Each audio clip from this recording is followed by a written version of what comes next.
Warahmatullahi wabarakatuh. Waalaikumsalam warahmatullahi wabarakatuh. Bismillah, alhamdulillah, wa syukurillah, wa la hawla wa la quwwata illa billah, wa ba'du. Yang kami hormati, yang terhormat beliau Bapak Ustadz Nasrullah Habib Muhammad Nasrullah Al-Jubri, dan juga yang kami hormati seluruh hadirin yang ada di sini. Saya ingin bertanya sama Pak Ustadz, karena ini menyangkut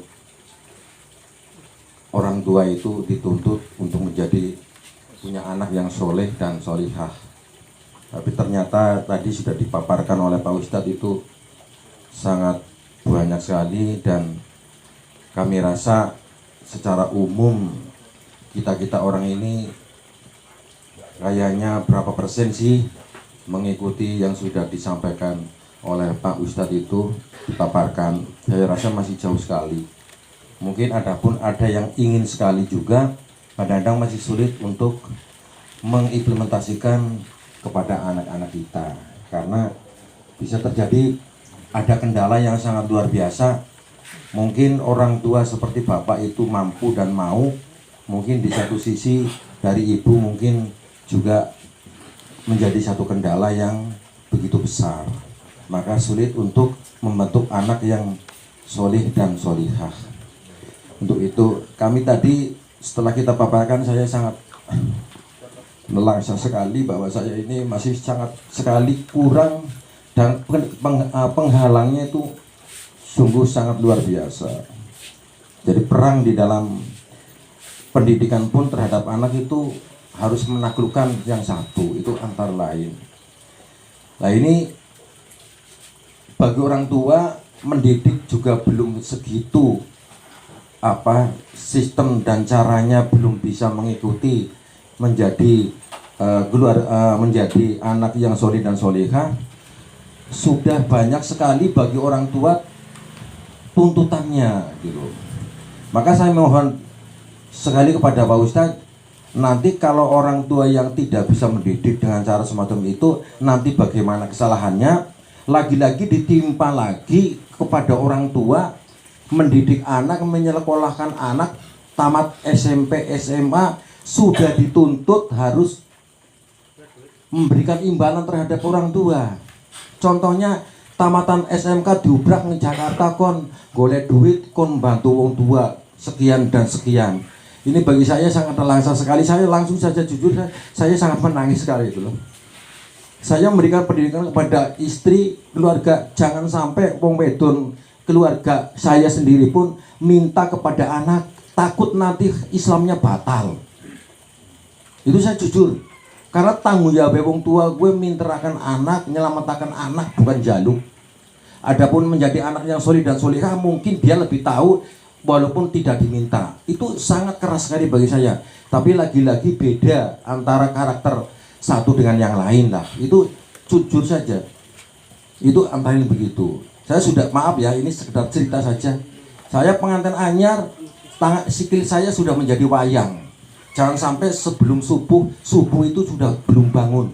Sebelum subuh kaki saya itu sudah wayangan kepada bekas pacar saya itu. Karena apa? Saya maaf saja, dari kecil saya tidurnya di master musola. Jadi saya belum subuh itu sudah bangun. Lah kebablasan, sudah punya istri pun belum subuh sudah bangun. Yang satu masih belum bangun. Lah saya wayangan kakinya, bangun. Diciptakan anak lahir jam 6 sudah beres semuanya urusan dapur.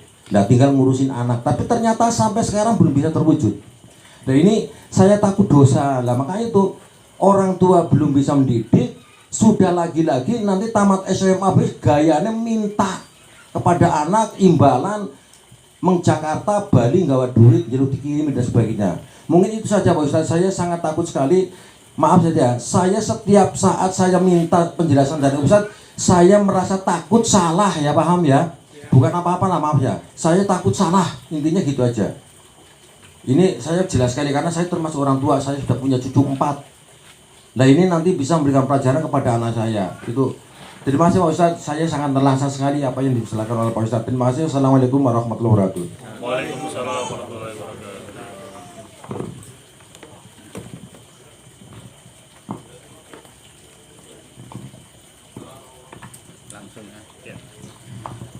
Tadi terkait dengan pertanyaan yang pertama adalah bagaimana ketika kita itu mau mendidik anak ternyata ada kendala. Kendalanya itu terutama memang misalkan dari pasangan itu ya. Jadi mungkin ayahnya merasa mendidiknya harus A, ternyata menurut istri A cara mendidik seperti itu salah. Atau mungkin kadang-kadang seringkali berbeda pandangan. Jadi memang terkait dengan masalah seperti ini itu terjadi di mana-mana. Dan saya memang cukup sering mengetahui hal tersebut. Jadi memang betul dikatakan oleh Rasulullah SAW mengibaratkan itu yang namanya perempuan itu adalah dari tulang rusuk yang atas ini. Ini laki-laki perempuan itu diibaratkan oleh Rasul itu dari tulang rusuk yang sebelah sini nih. Sebelah kiri atas. Kenapa sebelah kiri atas? Karena di dalamnya ada jantungnya. Dia berfungsi untuk melindungi jantung gitu. Jantung itu kehidupan untuk manusia.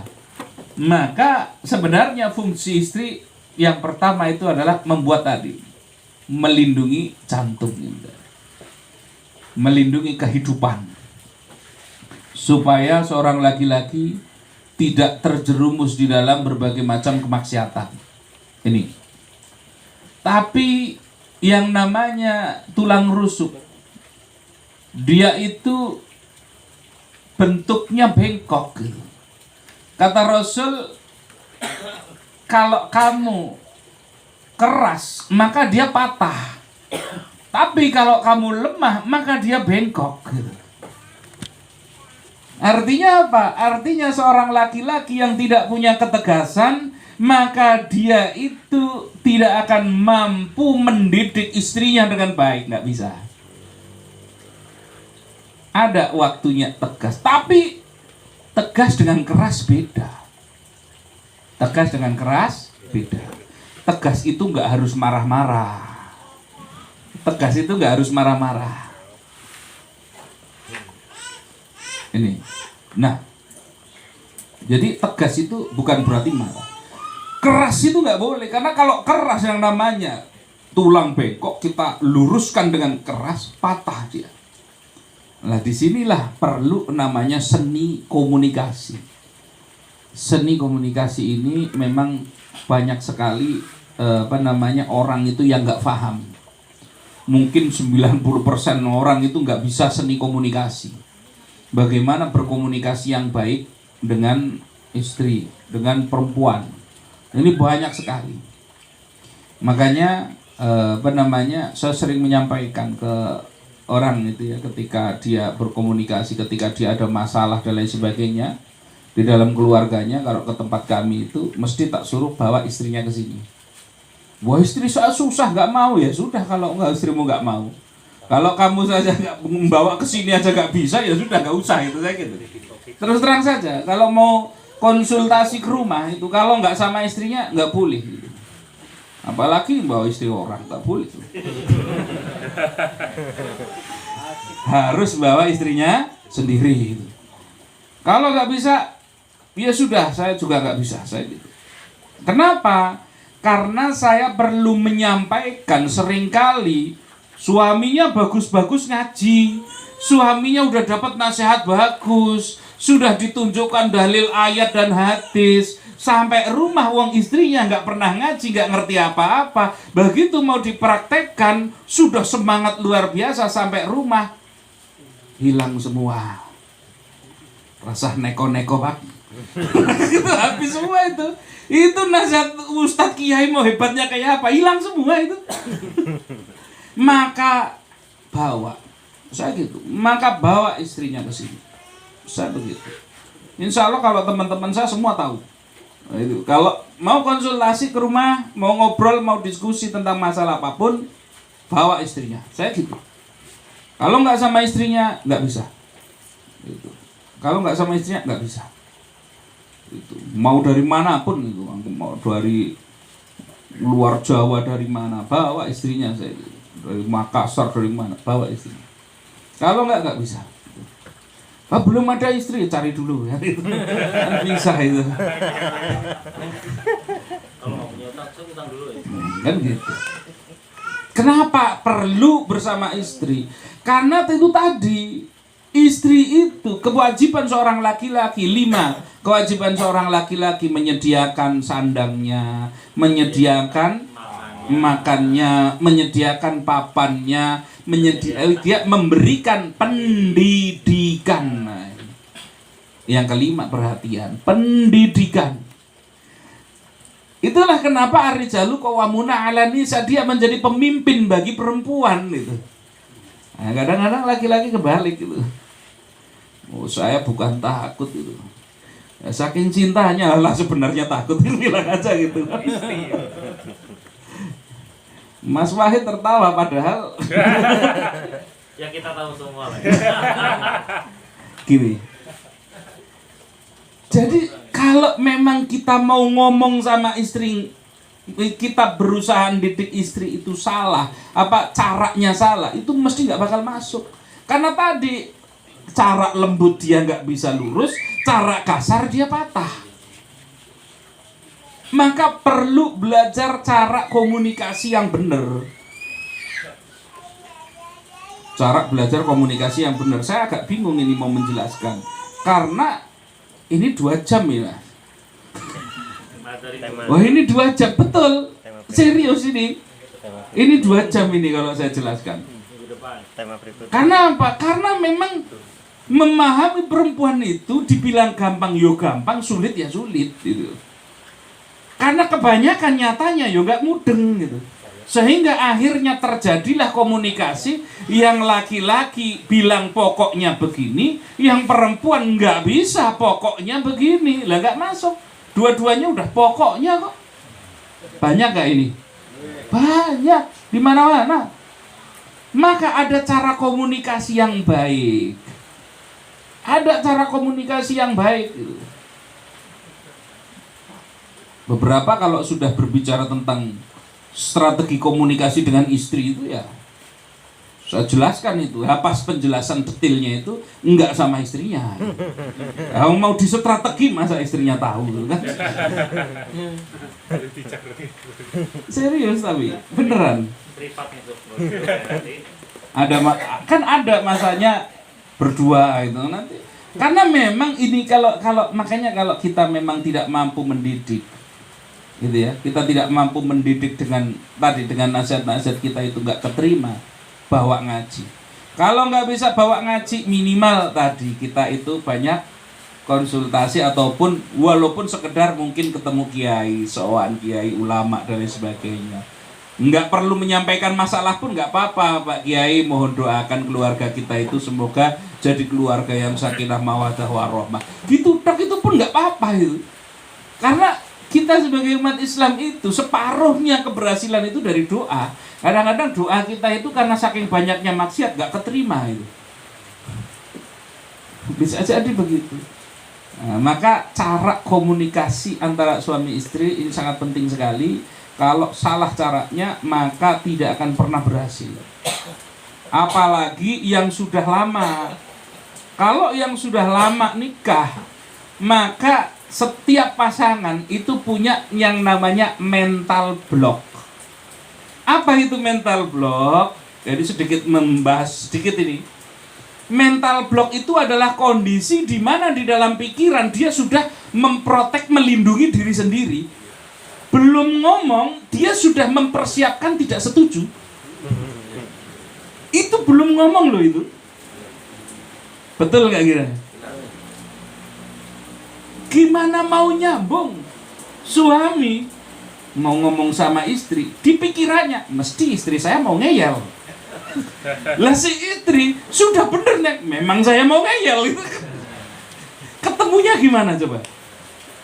Maka cara komunikasi yang pertama yang harus dilakukan, saya singgung sedikit lah, nggak apa-apa ini bocorannya itu, supaya tidak ada namanya mental block. Ini kalau suami, istri sebenarnya boleh tahu ilmu ini supaya dia bisa memahami suaminya. supaya tidak ada mental block. Selama ada mental block, jangan pernah berharap omongan kita, nasihat kita, keinginan kita itu didengarkan istri. Nggak bakalan, Mbak. Mental blocknya yang pertama harus dihancurkan. Cara pertama menghancurkan mental block adalah meminta maaf dengan permintaan maaf yang setulus-tulusnya kepada istri. Ah, ini insya Allah kalau para istri kalau dengar saya ceramah gini seneng gitu. Didukung ini saya ini. Tapi betul, Pak. Jangan pernah peduli salahnya siapa. Lupakan urusan harga diri dan lain sebagainya. Gengsi dan lain sebagainya, lupakan. Kan kadang-kadang kita itu tadi, wah ini saya kan gengsi kalau saya minta maaf sama istri. Gengsi, nggak bisa. Kalau kita mau rumah tangga kita itu baik, kita harus punya jiwa yang besar, dada yang lapang untuk kita mampu, keberanian, kita punya keberanian untuk mampu minta maaf sama istri. Itu kenapa itu perlu dilakukan? Karena itu untuk menghancurkan mental block. Ini cara pertama, hancurkan mental block. Kalau panjenengan nggak bisa menghancurkan, nggak bakalan. Sudah nggak usah ngomong lah, nanti malah ribut dok. Mending diam itu. Ini pertama. Lah posisi bagaimana menghancurkan mental block? Satu, minta maaf. Yang kedua itu minta maafnya, cari waktunya yang benar. Misalkan lagi ribut, jangan itu cari waktu. Justru di waktu yang kita itu malah lagi nggak ribut. Cari waktu yang paling enak gitu. Misalkan anak-anak sudah anak cucu sudah istirahat semua, ngobrol kita. Posisi tidak ada yang lagi emosi nih, ngobrol. Sampaikan permintaan maaf. Satu. Yang kedua, jadi sampaikan setulus-tulusnya. Satu, minta maaf. Dua, terima kasih. Apa? Terima kasih. Lu kita itu kadang-kadang kita itu sudah bertahun-tahun didampingi. Dia ngurus keluarga kita, nggak ada itu terima kasih. Susah itu lisan kita mau ngomong terima kasih itu. Dia ngurusi anak-anak kita, susah itu. Ada sejuta kebaikan yang dia lakukan, fokus kita satu kejelekan itu. Pernah kita terima kasih? Dia sudah ngurusi anak-anak, menjaga harta, masakin kita tiap hari, cucikan baju dan lain sebagainya. Terima kasih setulus-tulusnya. Nih, yang kedua, ucapkan ini setulus-tulusnya. Minta maaf. Sudah bertahun-tahun banyak perbuatan kita yang mungkin membuat dia itu sakit hati dan lain sebagainya. Banyak mungkin kasar kita sama dia. Minta terima kasih. Dia sudah mendampingi, sudah setia, sudah melayani dan lain sebagainya. Ucapkan terima kasih. Perempuan itu diciptakan oleh Allah Subhanahu wa taala 9 kali lipat lebih peka perasaannya dibandingkan laki-laki. Maka ketika dia mendapatkan ucapan permohonan maaf, dia mendapatkan ucapan terima kasih itu, mau perempuan sekaku apapun, hancur itu yang namanya mental block itu. Ini ya, satu, minta maaf. Dua, ucapkan terima kasih. Yang ketiga, jangan ungkit kesalahan. Nah, ini kadang-kadang saya minta maaf, lah kamu sih gara-garanya begini, itu mancing ribut lagi itu. Kalau sudah minta maaf, jangan ungkit salahnya. Jangan ungkit salahnya. Yang salah saya. Paham apa tidak? Jangan ungkit salahnya, yang salah saya. Itu begitu. Iya. Lo kemarin begini-begini. Iya, itu memang salah saya kurang paham. Oh iya, itu saya yang kurang mengerti. Oh iya, itu yang saya kurang pengertian. Oh iya, itu yang saya yang ini, saya yang salah.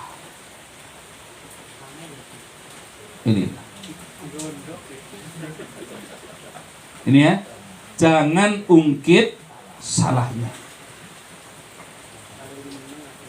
Satu, ulangi lagi. Satu apa? Minta maaf. Minta maaf. Dua, terima kasih. Tiga, jangan ungkit salahnya.